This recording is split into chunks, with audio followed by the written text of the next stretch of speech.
नमस्कार. सास ही एक भन्नाट कन्सेप्ट आहे.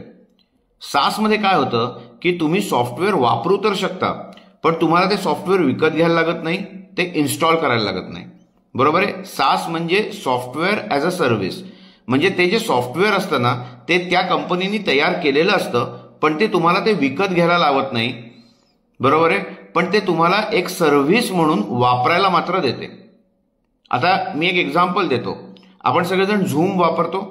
झूम मध्ये काय आहे तर तुम्हाला झूम वन टाइम पेमेंट करायला लागत नाही मोठी अमाऊंट, आणि तुम्हाला ते इन्स्टॉलही करायला लागत नाही. तुम्ही झूमचं ऍप्लिकेशन घेता, एका ड्युरेशनपेक्षा जास्त कॉल झाला जर करायचा असेल तर तुम्हाला एक फिक्स्ड अमाऊंट द्यायला लागते पर मंथ किंवा पर इयर. पर मंथ एकदा तुम्ही ती फिक्स्ड अमाऊंट दिली की तुम्ही अनलिमिटेड झूम ऍप्लिकेशन वापरू शकता. बरोबर आहे. तसाच आपण एक दुसरा व्हिडिओ केला होता, जोहो इनव्हॉइस. व्हिडिओ नक्की बघा. जोहो इनव्हॉइस काय आहे, तुम्हाला जोहो इनव्हॉइस इन्स्टॉल करायला लागत नाही. तुम्हाला ते ॲज अ सर्व्हिस तुम्हाला ते देतात. जोहो आपलं सॉफ्टवेअर इन्स्टॉल करतं, अपडेट करतं, त्याच्यात चेंजेस करतं, सगळं करतं, आणि आपल्याला मोस्ट अपडेटेड व्हर्जन आपोआप ॲज अ सर्व्हिस वापरायला मिळतं.